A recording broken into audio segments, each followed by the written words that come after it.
they're literally stupid. They don't know anything. They don't know how to use a machine, so they're over here looking like doing the machine.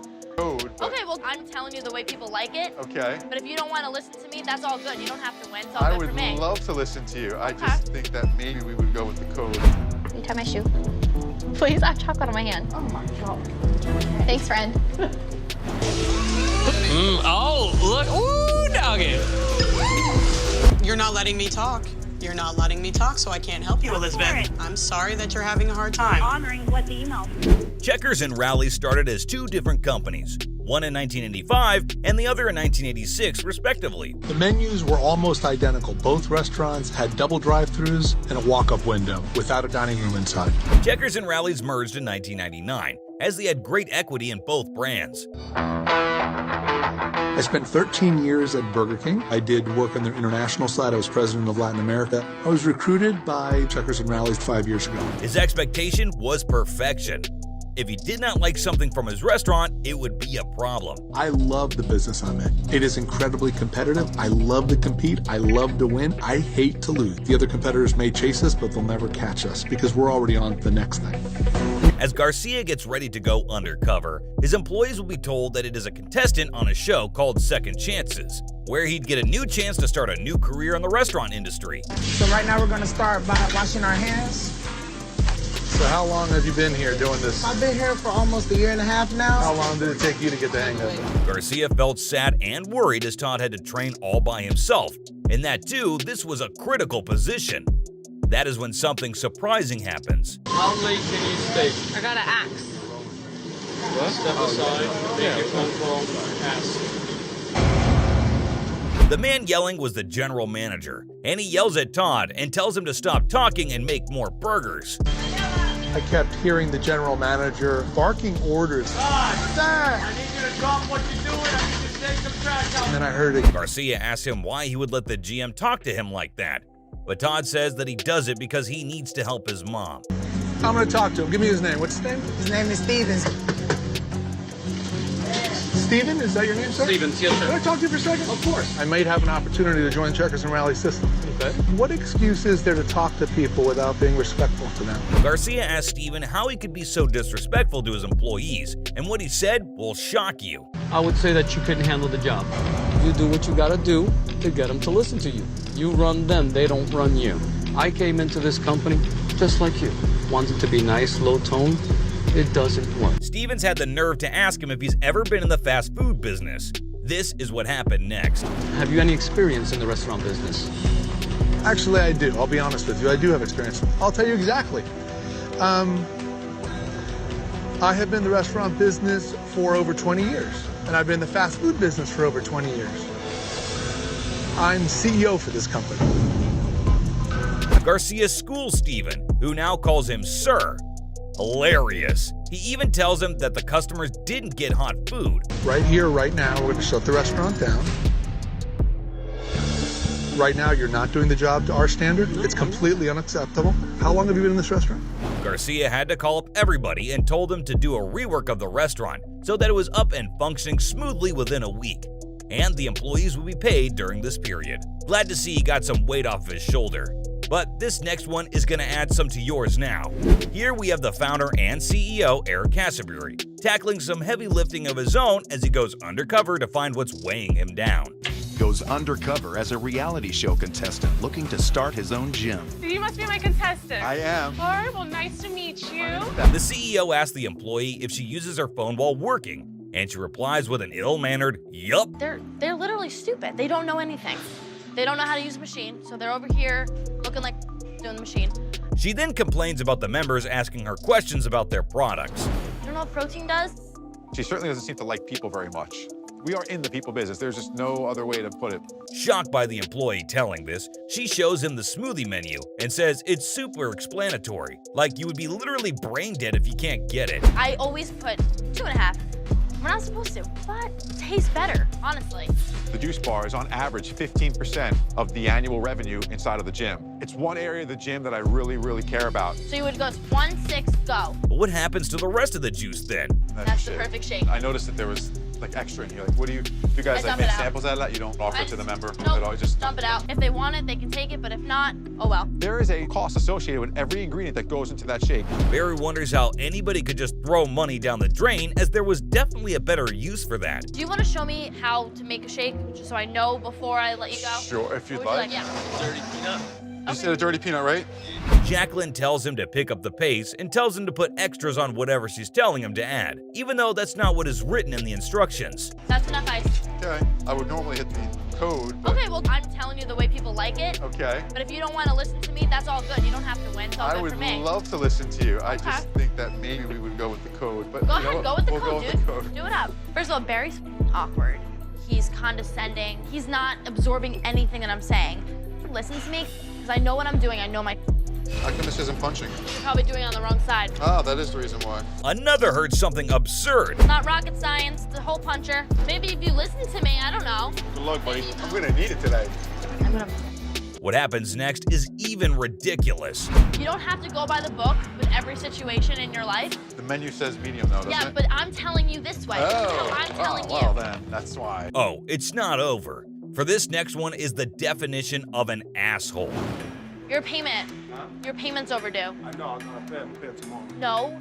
No, you have to pay today. She then proceeds to swear at the customer. Have other people that can hear in an earshot some of the things that she's saying. No, listen to me. Oh my God. I have told you this. For the sake of the job, I don't want to blow my cover. As the CEO of the company, he said that it is his duty to contact the franchisee to have a conversation about this employee's behavior. Later on, when the CEO called her in for a meeting, he called in the franchise owner as well and told him everything that happened. She was fired, and this is what she had to say about that. Sorry. God bid me, seriously. Like I can't even deal. Here we have a former Israeli military commander going undercover to find the weak link in his chain of command. My name is Amit Kleinberger. I am 33 years old, and I'm the CEO and one of the owners of Menchie's Frozen Yogurt. Their company grew from 5 stores to 337, and they were going to break the milestone of $250 million. And I did. By the age of 22, I bought my first Mercedes. And by the time I turned 24, I bought my first house and got married. Amit says that number 2 is great, but being number 1 is better. But today I'm in Bonnie Lake, Washington, and I'll be shadowing another shift lead. This is a strong market for us with importance, and we've expanded quite rapidly. He then meets Drew, the shift leader. They greet each other and she tells him what she usually does. She then gives him his first task. Hi, I'm Alan. Hi. Pleasure meeting you. How are you? Good, how about you? Doing great. Ready to work? Absolutely. All right. Looks like she has just dumped all the work on him without explaining what to do. Throw that stuff in that. Cardboard. She's more expecting me to pick up clues and hints of what she's trying to communicate. Okay? Okay. And then does something extremely nonsensical. This is not how I envision training of a new team member in our organization. Will you tie my shoe? Please, I have chocolate on my hand. Oh my God. Thanks, friend. She then tells him to get the thingy to cut the mango, and then tells him to peel away. So is there any particular way to do it? Peel as quick as you can.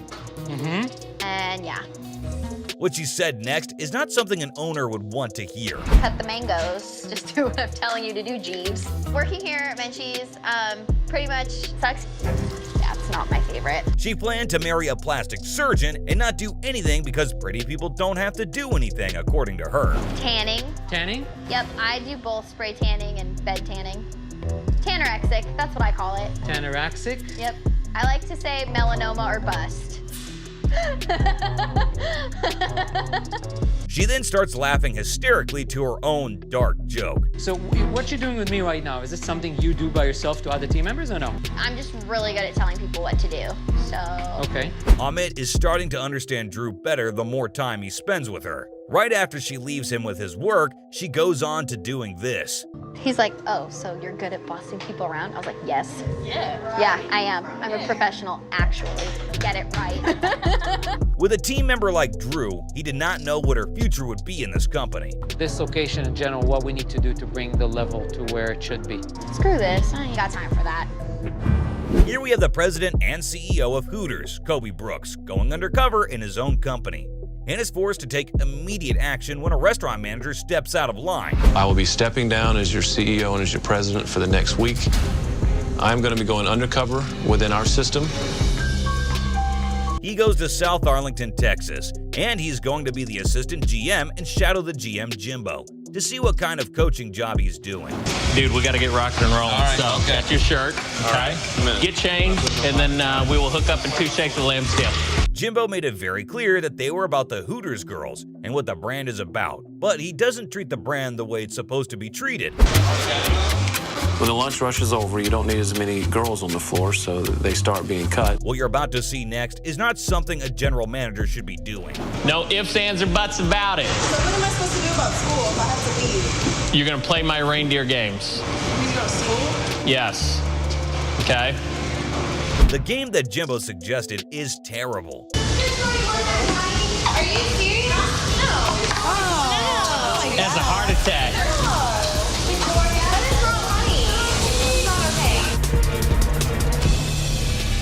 He goes to explain the rules of the game. Here's the rules of my game. The first girl that finishes her plate of beans will go home. You cannot use your hands, okay? So, He then looks at the girls and says horrible things.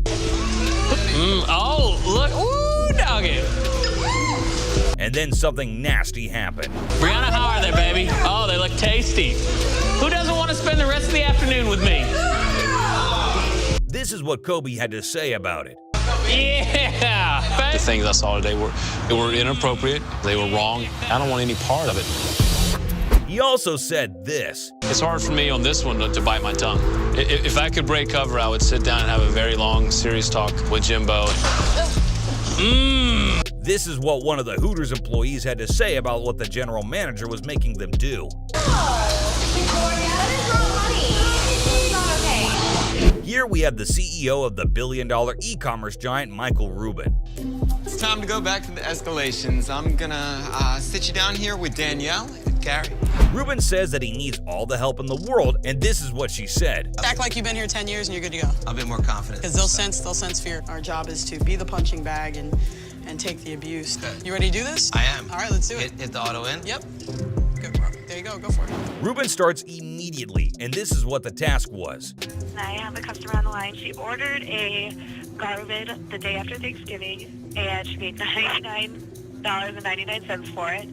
It got canceled. According to Danielle, this was not the customer's fault, but then he finds something wrong. We can sell that to you for $99.99. The problem is just the way our systems work. We need to put it through at the price that's on the website today. No, I'm not waiting on a credit to be issued. The customer wasn't happy with that response, but Danielle was smiling as he was having a hard time. Understood, Elizabeth. I promise you I'm here to help you, and I want to help you, and your business is really important to us. So I'm just waiting on a credit. You can do what you've done. It's almost like Danielle wants to burst out laughing, but what she says next will shock you. Yes. On Saturday. we definitely see. Yes, I see the email. What I was Yeah. told. Yeah. Ask to put her on I hold. absolutely, You're I not absolutely getting see the email. Can you hold on 1 second, please? But what's even more surprising is what she says next about the customer. At this point, she's not going to accept an after-the-fact credit, so you have to sound confident at this point and put her in her place. Yes, she's had a bad experience. But don't we want to make her happy? She then proceeds to show the rookie how it's done. You're not letting me talk. You're not letting me talk, so I can't help you, Elizabeth. I'm sorry that you're having a hard time. Honoring what the email said. She then proves why people like her should not work in this service. No coupon code was ever sent to me. May I speak now? The whole point Ma'am? is where is Ma'am? Rubin couldn't believe that Danielle just rudely called the customer by saying her name so informally. There wasn't a lot that Danielle was doing right. She had an attitude with customers. And then I said we would do an after-the-fact credit. Would you like me to repeat it? Rubin also said that she didn't want to make the customer happy, as this next video will just prove it to you. Please give me corporate number. Not a problem. Be happy to assist you. Okay, corporate's number is 1-800. It is infuriating for a boss to see his employee hang up on a customer. Here we have the chairman and CEO of Diamond Resorts International, Stephen J. Klubik, looking to expand his ever-growing worldwide empire.